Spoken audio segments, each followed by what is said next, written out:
कभी सोचा है कि नासा द्वारा भेजा गया मंगल ग्रह पर ये रोवर आखिर काम कैसे करता है? ये है नासा का परसिवरेंस रोवर, जिसे नासा ने मार्स 2020 मिशन के तहत मंगल ग्रह पर भेजा था। इसे नासा की जेजेरो क्रेटर लोकेशन पर लैंड करवाया गया था। आज इसी रोवर के कुछ मेजर फंक्शंस और मेजर पार्ट्स के बारे में जानेंगे। इससे पहले वीडियो को एक लाइक कर दे और चलिए आगे बढ़ते हैं। इस रोवर का सबसे ज्यादा मुख्य पार्ट है ये। इसे कहा जाता है warm electronic box, WEB।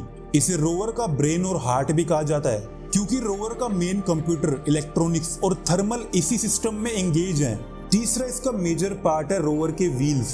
Rover के टोटल 6 व्हील्स हैं और ये 6 व्हील्स सस्पेंशन के साथ जुड़े हुए हैं। और यहाँ पे ये सस्पेंशन रोवर की बॉडी के साथ जुड़ा हुआ है, जिस बॉडी को हम यहाँ पे बोल रहे हैं वार्म इलेक्ट्रॉनिक बॉक्स।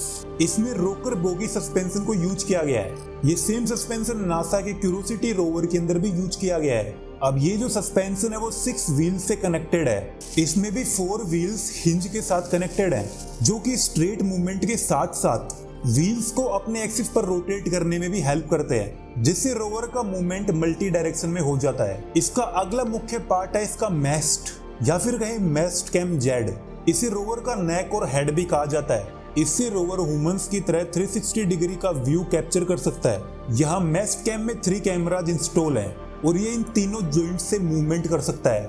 मैस्ट के हेड पर सुपर कैम इंस्टॉल है। ये सुपर कैम लेजर, कैमराज और स्पेक्ट्रोमीटर के साथ लैस है। स्पेक्ट्रोमीटर की वजह से 7 मीटर के दायरे में मटेरियल्स की मिनरोलॉजी और केमिस्ट्री को भी एनालाइज कर सकता है। रोवर में टोटल 23 कैमराज इंस्टॉल्ड हैं, जिसमें 5 कैमराज तो रोवर के नेक हेड में इंस्टॉल्ड हैं और 4 कैमराज रोवर के फ्रंट में है, जो कि रोवर के फ्रंट और डाउन साइड का व्यू कैप्चर करते हैं, और 2 कैमराज रोवर के बैक में है। इन्हें रियर हैच कैम्स भी कहा जाता है। इसके बाद एक कैमरा रोवर के सबसे मुख्य पार्ट में है। ये कैमरा आर्म के हैंड में इंस्टॉल्ड है।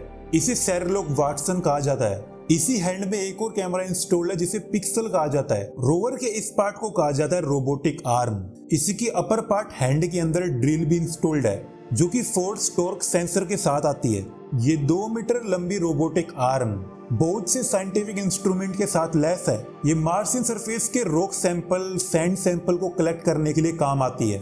इसके अलावा इसमें पिक्सल, शेरलॉक, रिमफैक्स, मेडा जैसे कई सारे साइंटिफिक इंस्ट्रूमेंट इंस्टॉल्ड हैं। ये रोबोटिक आर्म भी 3 जगहों से मूवमेंट कर सकती है, जिस वजह से इसका मूवमेंट लगभग हर डायमेंशन में है। इसके बाद रोवर के इस पार्ट को कहा जाता है रोवर का पावर सोर्स या फिर बैटरी। इसे MMRTG कहा जाता है, यानी multi mission radio isotope thermo electric generator. ये प्लूटोनियम 238 के नेचुरल रेडियो एक्टिव डीके से निकलने वाले हीट को यूज करता है। बाद में इसके thermo electric materials heat energy को इलेक्ट्रिसिटी में कन्वर्ट कर देते हैं। ये लॉन्च के दौरान 110 वोल्ट की इलेक्ट्रिक पावर सप्लाई देता है, जिसके बाद ये सप्लाई टाइम के साथ ग्रेजुअली डिक्रीज होती जाती है।